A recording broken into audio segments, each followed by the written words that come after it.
Education is not the learning of facts, but the learning of mind to think. Albert Einstein बाबा थे, अपने एक बढ़िया बातें करते थे जो उन्होंने कहा था, और मैंने बस ऐसे ही मुझे कहीं लिखा दिखा, मैंने आपको सुना दिया। ठीक है, चलिए मैं अपने बारे में बता देता हूँ। तो hello everyone, I am Anshuman Yadav, a fellow learner of yours. As a learner myself, my goal is to make complex management and organizational behavior concepts simple, relatable, and exam ready for all of you. So together, we'll not just study theories, but connect them with real life examples that make learning meaningful. So let's go. Now, before we start organizational behavior, let's set the stage. We'll cover in 2 lectures what exactly should you be able to do after this lesson. Think of these as your exam ready checkpoints. Okay. Define organizational behavior. Organizational behavior is simply the study of how people behave within organization, and it looks them individual, group, and structure, and how they impact performance. So tips for you: remember Robbins definition. It often comes in exams. Okay, जो Robbins वाली definition है, आप उसे I will give it to you if it is possible. Now I am moving forward. Importance of manager. Managers are the bridge between organizational goals and people. They don't just get tasks done; they get tasks done through people. Without managers, organizational behavior concept just remain theory.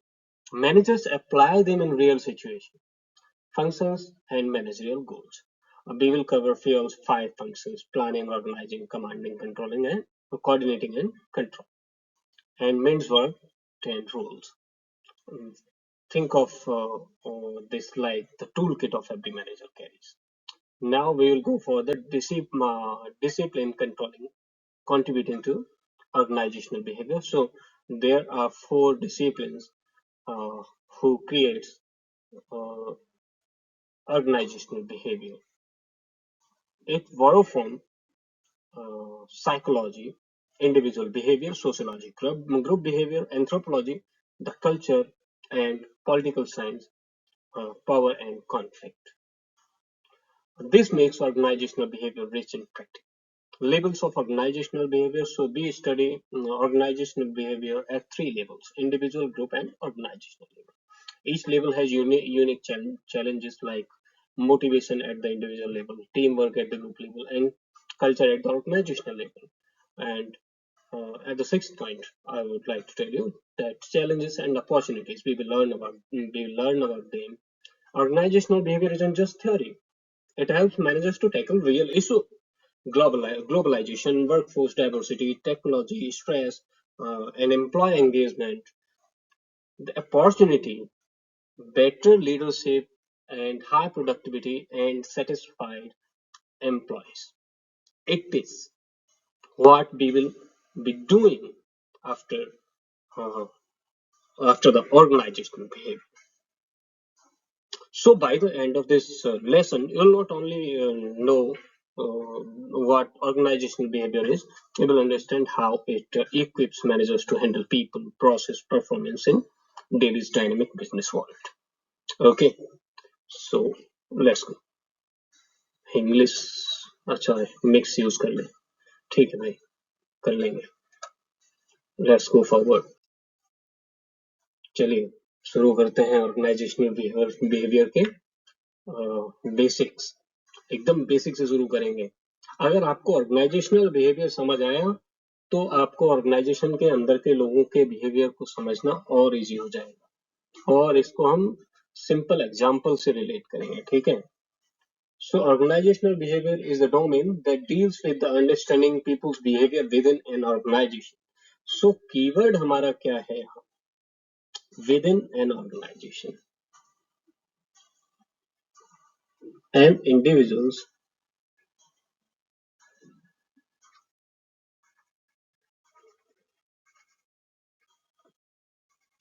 Behaviour within, आपको जो सबसे ज्यादा याद रखना है एक ही term है, कौन सा टर्म है वो टर्म है आपका with in. You got it? तो एक बार फिर से मैं समझा देता हूँ। ऑर्गेनाइजेशनल बिहेवियर एक ऐसा डिसिप्लिन है जो स्टडी करता है कि लोग ऑर्गेनाइजेशन के अंदर कैसे बर्ताव करते हैं, कैसे बिहेव करते हैं। फॉर एग्जाम्पल, जैसे एक ग्रुप प्रोजेक्ट में कुछ स्टूडेंट हमेशा एक्टिव होते हैं, कुछ साइलेंट होते हैं, और कुछ लास्ट मोमेंट पे काम करते हैं। ये इंडिविजुअल और ग्रुप बिहेवियर का डिफरेंस है। अब बात करते हैं स्कोप ऑफ ऑर्गेनाइजेशनल बिहेवियर। तो ऑर्गेनाइजेशनल बिहेवियर 3 डायमेंशंस पे फोकस करता है। कौन कौन से? तो पहला आपका हो गया कॉग्निटिव। पहला कौन सा हो गया आपका? कॉग्निटिव। और दूसरा अफेक्टिव। तीसरा behavioural aspect of human resource. तो कौन कौन से हो गए आपका? एक हो गया कॉग्निटिव, दूसरा हो गया अफेक्टिव, तीसरा हो गया बिहेवियर। सोच को आप एग्जाम प्रिपरेशन से कंपेयर करो, ठीक है? क्या पढ़ना है, क्या प्लान करना है। फीलिंग्स को आप अफेक्टिव एग्जाम के दिन की टेंशन से कंपेयर करो, और बिहेवियर एक्शंस को आप एक्चुअल लिखने से कंपेयर करो। ये तीनों चीजें मिलकर रिजल्ट डिसाइड करें। एक एग्जाम्पल है, ठीक है? ऐसे समझो कि आप क्या सोच रहे हैं एग्जाम प्रिपरेशन करने के लिए, उसके बाद आपको एग्जाम के दिन कैसा फील हो रहा है, और आप एग्जाम में जाकर क्या लिखते हैं, ये आपके एक्शन से, ठीक? Importance of organisational behaviour. So now we come to the organisational behavior's importance. Organizational behavior is crucial for facilitating managers in dealing with various organizational challenges and opportunities. Let me tell you. Managers को हर दिन challenge face करने पड़ते हैं, चाहे वो motivation के level पे हो, लीडरशिप के लेवल पे हो, टीम वर्क के एस्पेक्ट्स में हो, या स्ट्रेस के एस्पेक्ट्स में हो। ग्रुप असाइनमेंट में एक एग्जांपल फिर बताता हूँ मैं आपको। ग्रुप असाइनमेंट में अगर एक मेंबर मोटिवेट नहीं है तो पूरे ग्रुप का परफॉर्मेंस गिर जाता है। अगर लीडर, जिसे सीआर कहते हैं, जिसे क्लासरूम रिप्रेजेंटेटिव भी कहा जाता है, या ग्रुप हेड मोटिवेट करे तो सब काम स्मूथ हो जाता है। अब आते हैं हम रॉबिन्स की डेफिनेशन पर, जिसे मैंने अभी कहा कि वो जरूर आती है। तो स्टीफन पी रॉबिन्स की डेफिनेशन क्या है? तो organisational behaviour is field of study that, यहां तक का मामला तो ठीक। Investigate the impact that individuals, group, and structure have on behavior within the organization to apply such knowledge towards improving an organization's effectiveness. ठीक है? सोचो एक क्लासरूम की सीटिंग अरेंजमेंट, अगर सब फ्रंट बेंच पे बैठ जाएं तो टीचर के लिए इजी होगा इंटरेक्ट करना। स्ट्रक्चर डायरेक्टली बिहेवियर को इम्पैक्ट करता है, पीछे सब जाके पीछे ही बैठना चाहते हैं, तो वो चीज नहीं ठीक से काम करेगी ना फिर। अब लिंक टू मैनेजर्स। तो before exploring organisational behaviour's concept components, it is essential to understand who managers are and what functions and roles they perform. ओबी के कॉन्सेप्ट्स को प्रैक्टिकली अप्लाई करने वाला कौन होता है? वो होता है मैनेजर, ठीक है? अब तो जो ओबी के थ्योरेटिकल, जिससे पहले अभी हम अगले आगे जब बढ़ेंगे तब हम मैनेजर के रोल्स को, फंक्शंस को, उन सारी चीजों को डिसाइड करेंगे। ओबी के एक थ्योरेटिकल ओबी कोई एक थ्योरेटिकल सब्जेक्ट नहीं है, it's a practical tool kit जो मैनेजर को हेल्प करता है, ठीक है? लोगों को समझने में, परफॉर्मेंस इंप्रूव करने में और ऑर्गेनाइजेशन को इफेक्टिव बनाने में। और जैसे एग्जाम्पल मैंने अभी क्लासरूम रिप्रेजेंटेटिव का दिया, या टीचर स्टूडेंट को जैसे मैनेज करते हैं, वैसे ही मैनेजर्स अपने एम्प्लॉयज को मैनेज करते हैं। ठीक है, लेट्स गो फॉरवर्ड। अब हम समझते हैं कि ऑर्गेनाइजेशन का मतलब क्या है और उसके की फीचर्स क्या होते हैं। इसको हम अपने डेली लाइफ एग्जांपल से कनेक्ट करके देखेंगे। तो let's understand, an organisation is a social unit that is structured and managed to pursue collective goals। तो ऑर्गेनाइजेशन एक ऐसी यूनिट है जो स्ट्रक्चर्ड है और मैनेज्ड है, ताकि स्ट्रक्चर की गई है और मैनेज की गई है ताकि जो कलेक्टिव गोल्स हैं उनको अचीव किया जा सके। एक एग्जांपल से बताता हूँ, जैसे एक क्लासरूम है, स्टूडेंट और टीचर मिलके एक गोल परस्यू करते हैं, एग्जाम क्लियर करना और नॉलेज गेन करना, ये उनका गोल है। अब हम आ जाते हैं पर्पज पे, ये पर्पज क्या है ऑर्गेनाइजेशन का। तो organisation are form to achieve some purpose which is stated through its vision, mission, goals और specific objectives। हर ऑर्गेनाइजेशन एक पर्पज के लिए बनती है, विजन, मिशन और गोल के थ्रू वो पर्पज डिफाइन होता है। फॉर एग्जाम्पल, हॉस्पिटल का पर्पज है पेशेंट को ट्रीट करना, स्कूल का पर्पज है बच्चों को एजुकेट करना, एक स्टार्टअप का पर्पज है इनोवेशन और प्रॉफिट जनरेट करना। ठीक है, let's come to the structure। All organizations have a management structure। This structure determines relationship between different activities and members, assigning roles, responsibilities and authority। Let's understand it। How does it work? तो organisation के अंदर एक management structure होता है जो roles, responsibility और authority define करता है कि किसका क्या रोल होगा, किसकी क्या रिस्पॉन्सिबिलिटीज होंगी और कौन किसके ऊपर है अथॉरिटी में, हायरार्की क्या है। जैसे स्कूल में प्रिंसिपल टॉप पे होते हैं, फिर टीचर्स आते हैं, फिर उसके बाद क्लास रिप्रेजेंटेटिव आता है ना बच्चों में, और एक हेड बॉय भी होता था, हेड बॉय के नीचे क्लास रिप्रेजेंटेटिव्स आते थे, फिर स्टूडेंट्स आते हैं। ये हायरार्की है जो काम को सिस्टमेटिक बनाती है। Then we come to the people। Organization need people to fulfill underlying goals। People work within a structured and collectively accomplished the set of purpose। Organisation के गोल तभी अचीव होते हैं जब लोग एक्टिवली पार्टिसिपेट करते हैं। एक रेस्टोरेंट में शेफ और वेटर्स के बिना कस्टमर को सर्व करना पॉसिबल है? बताइए, नहीं है। तो people are the backbone of an organization।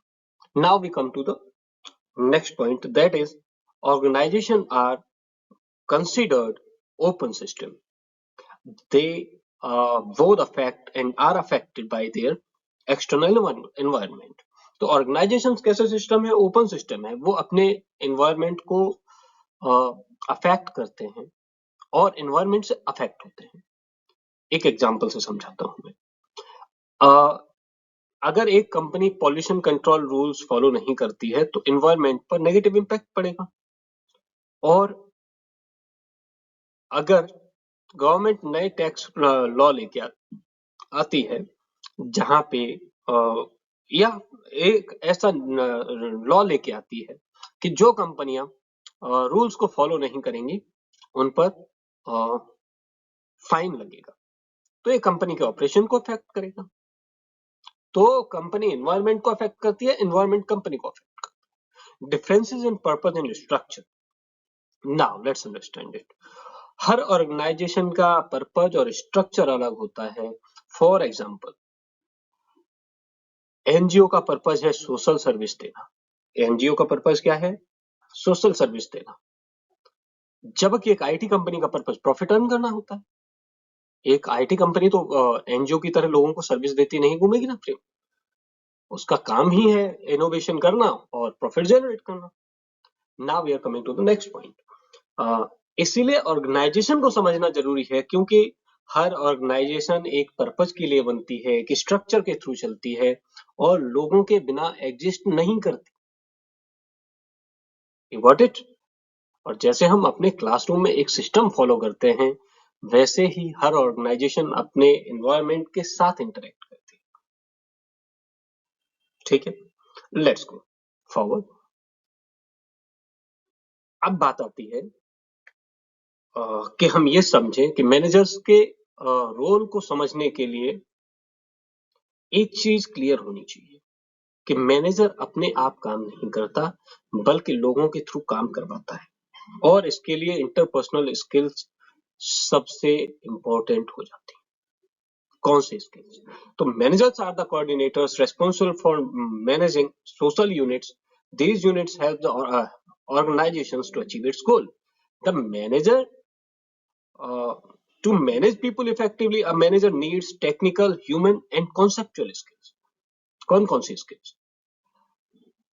Technical, human और कॉन्सेप्चुअल स्किल्स।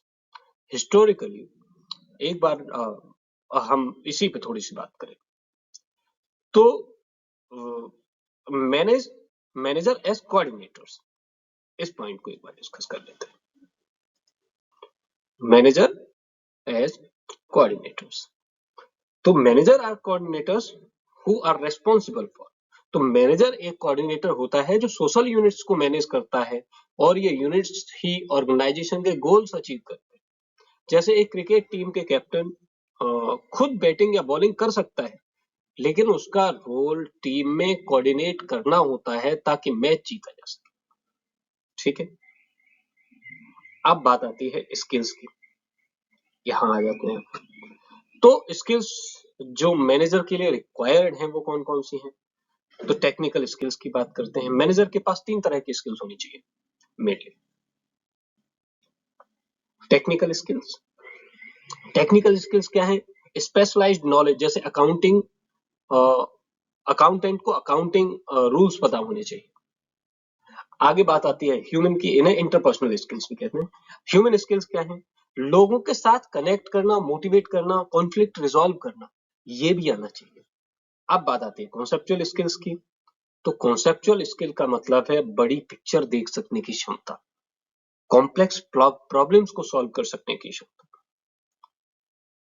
इसे हम कॉन्सेप्चुअल स्किल कहते हैं। एक एग्जांपल से समझाता हूं मैं। एक प्रोजेक्ट मैनेजर को कोडिंग आनी चाहिए, ठीक है, और टीम को मोटिवेट करना भी आना चाहिए। ये उसकी इंटरपर्सनल स्किल हो गई। कोडिंग क्या होगी? उसकी टेक्निकल स्किल हो गई। और प्रोजेक्ट का ओवरऑल विजन समझना, वो भी उसके लिए जरूरी है, तभी तो वो एक सक्सेसफुल मैनेजर बन पाएगा। अब बात आती है shift from technical to interpersonal skills. अब बात हिस्टोरिकल मैटर की है। तो historically more focus was placed on technical skill, but interpersonal or people skill have become crucial and are sometimes preferred over the technical skills. तो historically technical जो skills थी उन पे ज्यादा फोकस होता था, लेकिन आज के डायनेमिक एनवायरनमेंट में क्या हुआ, जो इंटरपर्सनल स्किल्स हैं वो ज्यादा क्रूशियल हो गए। एक आईटी कंपनी में सिर्फ कोडिंग एक्सपर्ट होना इनफ नहीं है। अगर आप अपनी टीम को मोटिवेट नहीं कर पाते हैं, आप अपनी टीम के जो कॉन्फ्लिक्ट है उन्हें रिजॉल्व नहीं कर पाते हैं, तो प्रोजेक्ट फेल हो सकता है। Am I right or not? तो ये इंपॉर्टेंस है इंटरपर्सनल स्किल्स की। अब बात स्पेशली कर लेते हैं कि what is the importance of interpersonal skills. Interpersonal skills, which are known as the soft skills, help a manager to connect with others at the work. तो इंटरपर्सनल स्किल्स मैनेजर को लोगों के साथ कनेक्ट करने में हेल्प करती है। Manager का प्राइमरी टास्क है काम को लोगों के थ्रू करवाना, ना कि खुद डायरेक्टली करना। एक एग्जांपल से समझाता हूँ। एक टीचर खुद एग्जाम लिख के मार्क्स नहीं लाता, वो स्टूडेंट को प्रिपेयर करवाता है ताकि वो एग्जाम में एग्जाम क्लियर कर सके, मार्क्स ला सके। Let us come to the next thing, organisational outcomes. ठीक है, ऑर्गेनाइजेशनल आउटकम क्या है? Organizational outcomes of high interpersonal skills. So अगर मैनेजर की इंटरपर्सनल स्किल्स स्ट्रांग हैं तो ऑर्गेनाइजेशन को मल्टीपल बेनिफिट्स मिलते हैं, जैसे हाई परफॉर्मिंग एम्प्लॉयज अट्रैक्ट होते हैं और रिटेन होते हैं, ठीक है, रुकते हैं। नेक्स्ट है एम्प्लॉयज अपने जॉब से सेटिस्फाइड फील करते हैं और कमिटमेंट और एंगेजमेंट इससे बढ़ता है, स्ट्रेस लेवल कम होता है एम्प्लॉयज। अगर एक मैनेजर अपनी टीम के साथ एम्पैथेटिक है तो एम्प्लॉयज अपना बेस्ट देंगे और ऑर्गेनाइजेशन के साथ लॉन्ग टर्म में जुड़ेंगे। अब बात आती है कॉन्टेक्स्ट की, ठीक है, तो मैं एक बात बताता हूँ आपको। द ग्रेट रेजिग्नेशन के नाम से एक फिनोमेना जाना जाता है। वो फिनोमेना है कोविड-19 का, जो रेजिग्नेशन है। कोविड-19 के बाद एक फिनोमेना मतलब एक घटना घटती है, वो ये है जिसे ग्रेट रेजिग्नेशन या बिग क्विट कहा गया। बहुत सारे एम्प्लॉयज ने जॉब छोड़ दी क्योंकि वो अपने मैनेजर्स और वर्क कल्चर से सेटिस्फाइड नहीं थे, ठीक है। इसके बाद एम्प्लॉयज रिटेंशन एक बहुत क्रूशियल चैलेंज बन गया, बहुत क्रिटिकल चैलेंज बन गया। हायरिंग कॉस्टली और टाइम कंज्यूमिंग है, इसीलिए मैनेजर्स को अपने इंटरपर्सनल स्किल्स इंप्रूव करने पड़े। एक एग्जांपल से समझाता हूं मैं। एक कंपनी जहां मैनेजर सपोर्टिव है वहां एम्प्लॉयज ज्यादा लॉयल रहते हैं, लेकिन जहां टॉक्सिक कल्चर है, जहां माइक्रो मैनेजमेंट हो रहा है, जहां पे हर डिसीजन जो है एम्प्लॉय का वो क्वेश्चन किया जा रहा है फॉर नो रीजन, बहुत ही माइक्रो इंस्पेक्शन हो रहा है, वहां अट्रैक्शन वहां जो अट्रैक्शन है वो होगा ही नहीं। क्यों होगा वहां अट्रैक्शन? वहां से लोग छोड़ के जाना चाहते हैं किसी भी स्थिति में। इसीलिए एक सक्सेसफुल मैनेजर सिर्फ टेक्निकली स्ट्रांग नहीं होता है, बल्कि लोगों को समझने, उन्हें मोटिवेट करने और उनके साथ हेल्दी रिलेशनशिप बिल्ड करने में एक्सपर्ट होता है। इंटरपर्सनल स्किल्स ही एक ऑर्गेनाइजेशन को लॉन्ग टर्म सक्सेस दिलाती है, ऐसे समझ लीजिए। If you are understanding how to deal with the human resources, then you are going to get success. Now let's forward to the next. Next है हमारा what do managers do, कि manager करता क्या है। तो चलिए समझते हैं मैनेजर क्या करता है। तो मैनेजर का काम सिर्फ इंस्ट्रक्शंस देना नहीं होता है, उसका असली रोल होता है ऑर्गेनाइजेशंस के गोल को लोगों के थ्रू अचीव करवाना। Let's dig this down in real world logic and examples. Manager help an organization accomplish its objectives through people focusing on effectiveness and efficiency. Manager का ऑब्जेक्टिव जो है वो ऑर्गेनाइजेशन के ऑब्जेक्टिव्स को अचीव करने में help करना है, बट अलोन नहीं, अकेले नहीं कर लेगा वो ये सब। He works through people. जैसे एक फर्म डायरेक्टर खुद एक्टिंग नहीं करता, एक फिल्म डायरेक्टर है वो क्या नहीं करता है, खुद फिल्म एक्टिंग नहीं करता है, लेकिन एक्टर्स के थ्रू स्टोरी को स्क्रीन पे लाता है। वैसे ही मैनेजर टीम के थ्रू रिजल्ट लाता है। अब बात आती है इफेक्टिवनेस वर्सेस इफिशियंसी की, कि इफेक्टिवनेस और इफिशियंसी का डंडा क्या है। Let's understand this. इफेक्टिवनेस का सीधा मतलब आप समझ ले, डूइंग द राइट थिंग्स, मतलब काम सही डायरेक्शन में हो रहा है या नहीं, ओके। और इफिशियंसी का मतलब है डूइंग थिंग्स राइट, काम कम रिसोर्सेज में हो रहा है या नहीं। कहीं ऐसा तो नहीं है कि हम जो प्रोडक्ट आने वाला है उसको 100 रुपए का बनाएंगे और उसकी लागत ही 101 रुपए पहले से है और उसकी मार्केट कॉस्ट 100 रुपए से ज्यादा नहीं हो सकती है। Both are essential, understand. Effectiveness और एफिशिएंसी दोनों ही बहुत जरूरी है।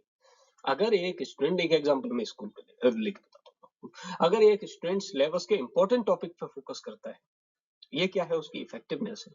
और कम टाइम में स्मार्ट नोट्स बनाता है, ये उसकी इफिशियंसी है, तो रिजल्ट स्ट्रांग होगा। अब करता क्या है, वो पूरे साल पढ़ता है लेकिन इंपॉर्टेंट टॉपिक्स उससे छूट जाते हैं, नोट्स भी बनाता है लेकिन नोट्स कंसाइज नहीं है, बहुत वाइड नोट्स बना के रख देता है, तब क्या होगा? अब बात आती है हमारे फियोल अंकल पे, ठीक है। तो फियोल अंकल क्या कहते हैं?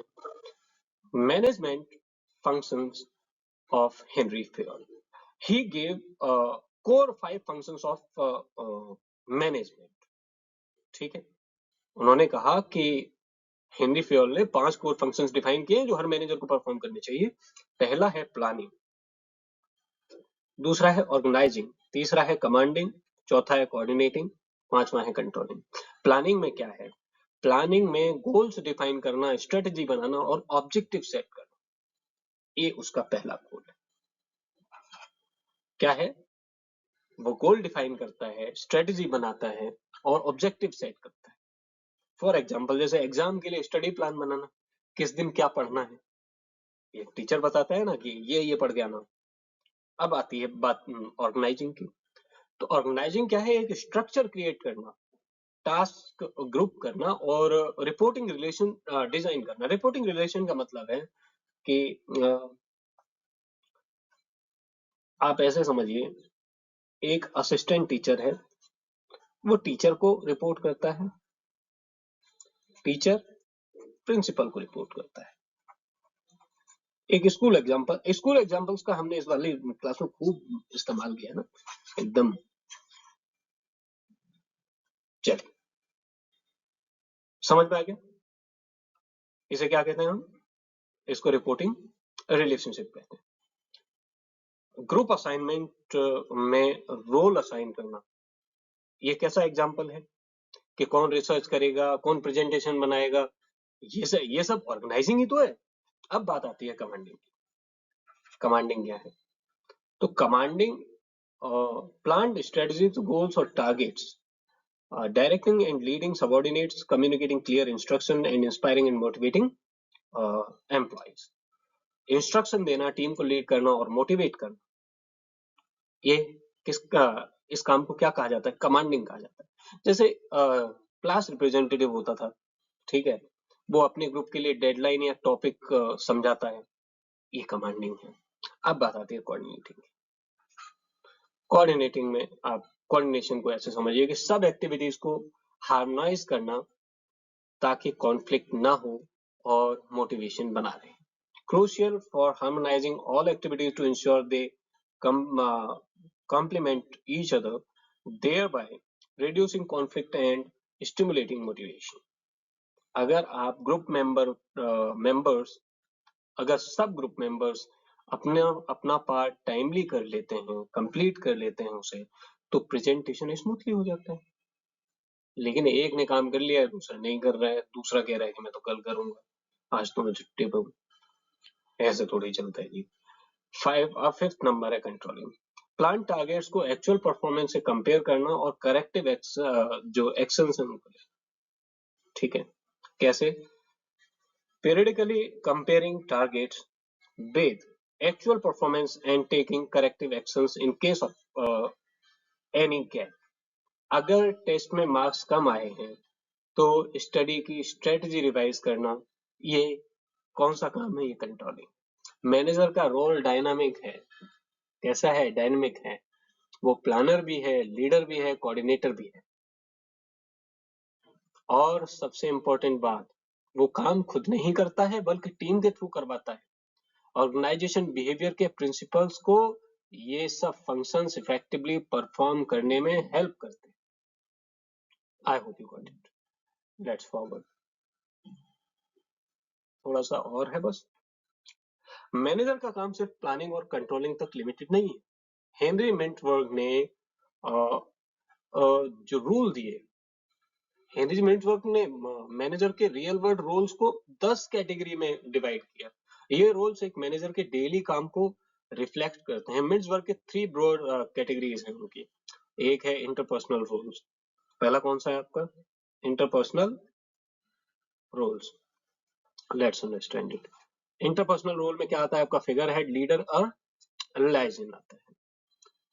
तो ये रोल्स मैनेजर को लोगों के साथ इंटरेक्ट करने में या इंटरेक्शन और रिलेशनशिप बिल्डिंग में काम आते हैं। या उनसे रिलेटेड होते हैं। फिगर हेड क्या है? एक सिंबॉलिक रोल होता है जो रूटीन सोशल और लीगल ड्यूटीज को परफॉर्म करता है। फॉर एग्जाम्पल, मैनेजर किसी एम्प्लॉय की ज्वाइनिंग सेरेमनी अटेंड करता है या एक्सटर्नल गेस्ट को वेलकम करता है। ये कैसा रोल है उसका? फिगर हेड का रोल है। अब बात आती है लीडर की। तो जब वो लीडर की तरह काम कर रहा है तो वो हायरिंग, मोटिवेटिंग, डायरेक्टिंग, एम्प्लॉयज का रोल डिफाइन करना, ये सारा काम, responsible for hiring, motivating and directing the employees. It is the thing what he do. Manager team को गोल सेट कर टीम के लिए जो गोल सेट करता है, उन्हें मोटिवेट करता है और उनके परफॉर्मेंस को मॉनिटर करता है कि कितना कर सकते थे और कितना कर पाए। उसके बाद आता है लाइजिन। अब लाइजिन में क्या है आपका? इंटरनल और एक्सटर्नल नेटवर्क बिल्ड करता है इंफॉर्मेशन गैदर करने और फेवर सिक्योर करने के लिए। ठीक है, एग्जाम्पल से समझिए। मैनेजर वेंडर से डील करता है या किसी अदर डिपार्टमेंट से कोऑर्डिनेशन करता है, ये किसका? लाइजिन का एग्जाम्पल है। अब आता है इंफॉर्मेशनल रूल्स। इंफॉर्मेशनल रूल क्या है? ये रूल्स मैनेजर को इंफॉर्मेशन कलेक्ट करने, शेयर करने और रिप्रेजेंट करने से रिलेटेड होते हैं। ठीक है, लेट्स अंडरस्टैंड। अब फर्स्ट रोल है उसका मॉनिटर।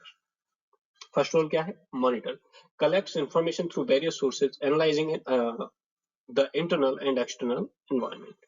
इंटरनल और एक्सटर्नल एनवायरनमेंट से इंफॉर्मेशन कलेक्ट करता है। मैनेजर मार्केट ट्रेंड्स और कंपटीटर एनालिसिस कर रहा है, ये उसका मॉनिटर का रोल है। अब डिसेमिनेटर का रोल क्या है? जब उसको डिसेमिनेटर घोषित किया जा रहा है, जहां वो डिसेमिनेटर के रोल में है, वहां वो क्या कर रहा है? तो transmit relevant information to other members internally. जो रिलेवेंट इंफॉर्मेशन है उसको टीम के मेंबर्स के साथ शेयर करता है। मैनेजर पॉलिसी चेंज या न्यू स्ट्रेटजी टीम को एक्सप्लेन करता है। ठीक है, अब उसका नेक्स्ट रोल है स्पोक्स पर्सन का, transmit information outside the organisation. Organisation के बिहाफ पे वो क्या कर रहा है? वो एक्सटर्नल वर्ल्ड से कम्युनिकेट कर रहा है। For example, manager press conference में कंपनी का स्टैंड बताता है। यहाँ पे वो किस रोल में है? यहाँ वो स्पोक पर्सन के रोल में है। अब बात आती है डिसीजनल रोल्स की। तो डिसीजनल रोल्स क्या हैं आपके? यहाँ पे वो एंटरप्रेन्योर के रोल में है। और जब वो एंटरप्रेन्योर के रोल में है, इसका मतलब है ही searches for the new opportunity, brings new projects and initiate the change. ये रोल मैनेजर के लिए डिसीजन मेकिंग, प्रॉब्लम सॉल्विंग और इन सारी चीजों से रिलेटेड है। ठीक है, जहां हम डिसीजन रोल्स की बात करें। और एंटरप्रेन्योर क्या है? नई अपॉर्चुनिटीज को एक्सप्लोर करता है, नए प्रोजेक्ट्स लाता है और चेंज इनिशिएट करता है। फॉर एन एग्जांपल, मैं एक एग्जांपल के लिए आपको बताता हूँ। मैनेजर नए प्रोडक्ट लॉन्च का आइडिया प्रपोज कर रहा है, यहाँ वो एंटरप्रेन्योर के रोल में है। अब डिस्टर्बेंस हैंडलर की बात होती है। डिस्टर्बेंस हैंडलर क्या है? कॉन्फ्लिक्ट, क्राइसिस और डिस्ट्रप्शन को हैंडल करता है। अगर टीम में कॉन्फ्लिक्ट हो गया है, सिस्टम ब्रेकडाउन हो जाए, मैनेजर सॉल्यूशन निकालता है, यही उसका काम। यहाँ पे वो डिस्टर्बेंस हैंडलर के रोल में होता है। फिर आती है नेगोशिएटर की बात। तो represents the organisation in all major negotiations. जितने भी मेजर नेगोशिएशंस हैं उनमें क्या करता है? जो ऑर्गेनाइजेशन है उसको रिप्रेजेंट, उसकी तरफ से नेगोशिएशन में रिप्रेजेंट करता है। मतलब मेजर नेगोशिएशन में ऑर्गेनाइजेशन का रिप्रेजेंटेटिव कौन है? मैनेजर है, यहाँ वो नेगोशिएटर है। मैनेजर सैलरी डिस्कस या वेंडर कॉन्ट्रैक्ट्स फाइनलाइज करता है। ठीक है, अब बात आती है लास्ट, रिसोर्स एलोकेटर। तो जब बात रिसोर्स एलोकेटर की है, तब वो क्या कर रहा है? रिसोर्स का अलोकेशन करता है। टाइम, बजट, मैन पावर, ये सारी चीजें वो डिसाइड कर रहा है कि कहाँ कितना टाइम किस टास्क को देना है, कितना बजट किस डिपार्टमेंट पे जाना है, कितना मैन पावर किस डिपार्टमेंट को मिलना है, ये सारी चीजें। एग्जाम्पल, मैनेजर डिसाइड करता है कि किस प्रोजेक्ट को कितना बजट मिलेगा। अभी हम समझ गए हैं ये बात ना। तो मिड्स वर्क के रोल एक मैनेजर के डायनामिक नेचर को रिफ्लेक्ट करते हैं। एक इफेक्टिव मैनेजर को इंटरपर्सनल इंफॉर्मेशन और डिसीजनल रोल बैलेंस करने आने चाहिए। ऑर्गेनाइजेशनल बिहेवियर के प्रिंसिपल्स इन रोल्स को समझने और परफॉर्म करने में हेल्प करते हैं। बस ऐसे समझिए। आई hope you got till here. अब आगे बढ़े हम। आप आज के कॉम्पिटिटिव और टेक ड्रिवन एनवायरनमेंट में मैनेजर का रोल स्टैटिक नहीं होता है। मिड्सवर्ग और फेयल के ट्रेडिशनल मॉडल इंपॉर्टेंट है, मना नहीं कर रहा हूँ, लेकिन अब एक नए माइंडसेट की जरूरत है। Let's explore how managerial roles are evolving और how they are getting upward, they are getting forward. Let's understand it. Old style में क्या है? सिर्फ ऑर्डर देना, ठीक है। न्यू स्टाइल में क्या आया? ठीक है, न्यू स्टाइल में आया कि गाइड करना, कोच करना और रीजनिंग देना, ठीक है। लेट्स अंडरस्टैंड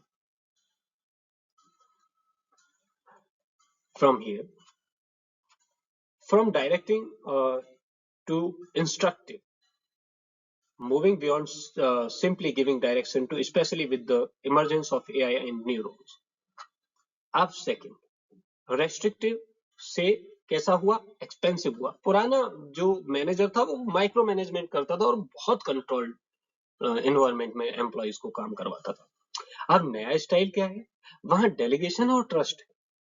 जैसे वर्क फ्रॉम होम के टाइम पर मैनेजर हर स्टेप मॉनिटर नहीं कर सकता, उसे टीम को एम्पावर करना पड़ता है, उससे टीम को ट्रस्ट करना ही पड़ेगा।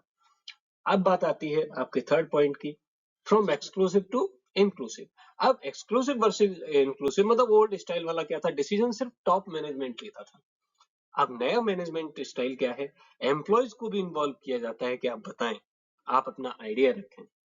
हाइब्रिड वर्क पॉलिसीज बनाते वक्त एचआर ने एम्प्लॉय फीडबैक लिया।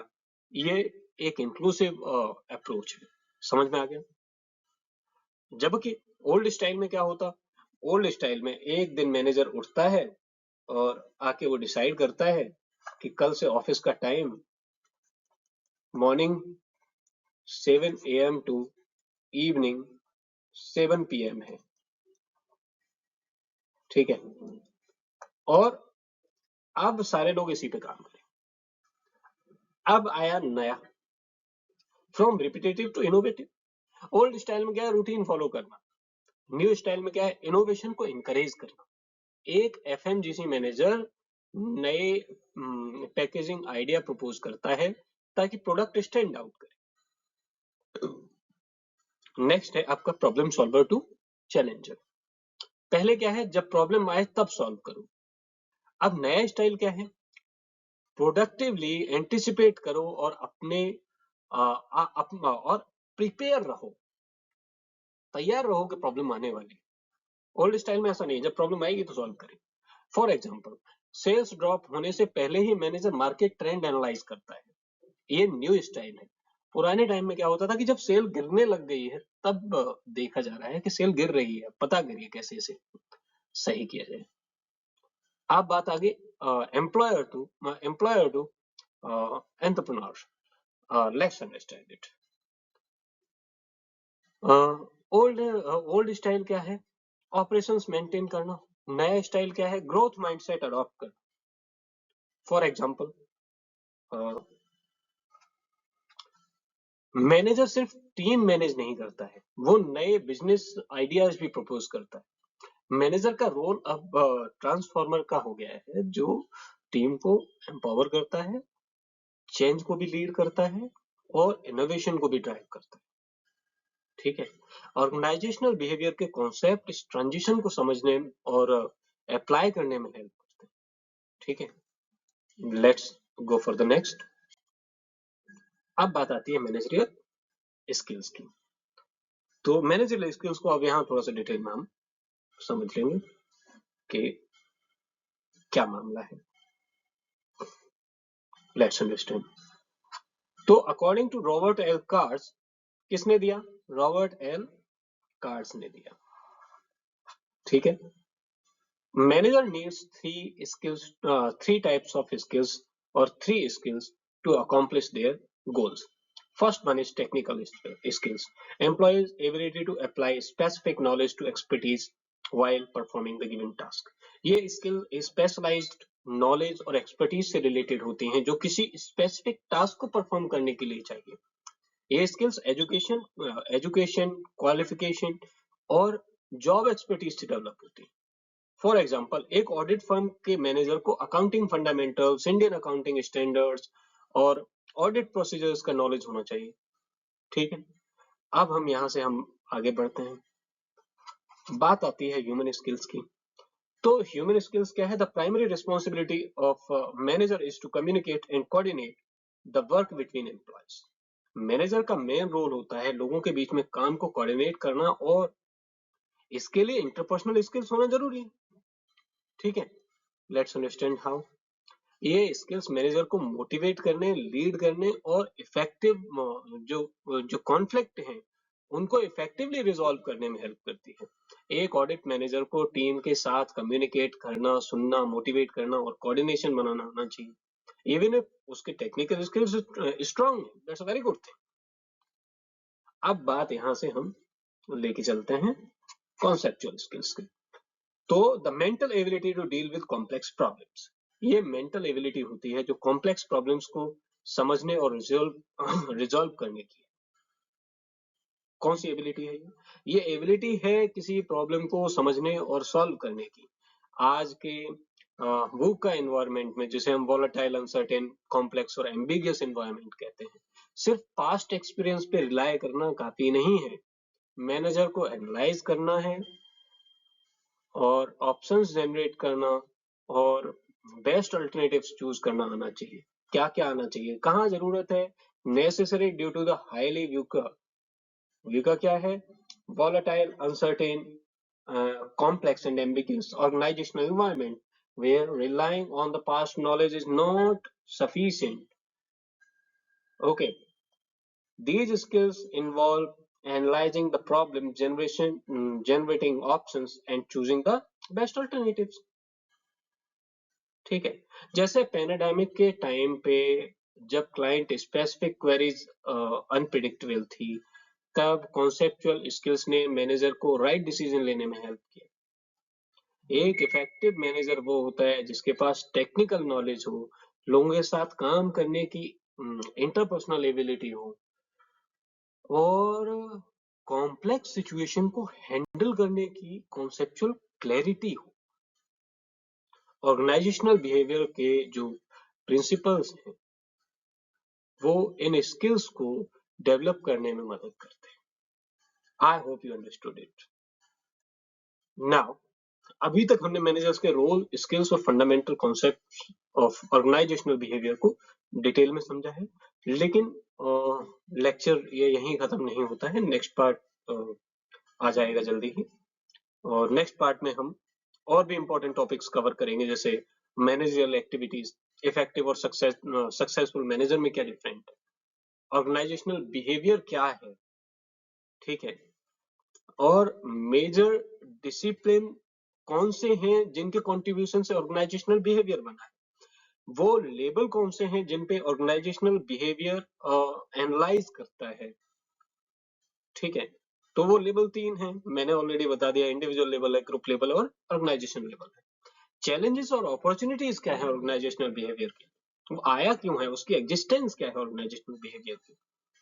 नेक्स्ट है मैनेजरियल इम्प्लीकेशंस की बात करेंगे, और फिर आज वाले लेक्चर और कल वाले लेक्चर दोनों की समरी करके इसे रैप अप करेंगे। ये टॉपिक्स आपको ऑर्गेनाइजेशनल बिहेवियर की डीपर अंडरस्टैंडिंग देंगे, मेरा promise, especially how managers apply these concepts in real world scenario. So stay tuned for the next session. दोस्तों, अगर आपको ये लेक्चर पसंद आया है तो, और आपके कॉन्सेप्ट क्लियर होने लगे हैं या हो रहे हैं, तो प्लीज लाइक कर देना और अपने फ्रेंड के साथ शेयर कीजिए जो कर रहे हैं मैनेजमेंट की तैयारी और हैं खासकर पहले सेमेस्टर में, तो उनके लिए बहुत काम का है। और कर लो सब्सक्राइब, लेके आएंगे और ऐसी बढ़िया बढ़िया वीडियोस करेंगे, एकदम दमदार से, एकदम जमा देंगे रौला। ठीक है, so I hope you are understanding it very well. और कहाँ आपको ऐसा लग रहा है कि क्या और इम्प्रूव करना है, मैं वो भी सुनना चाहूंगा, तो प्लीज कमेंट।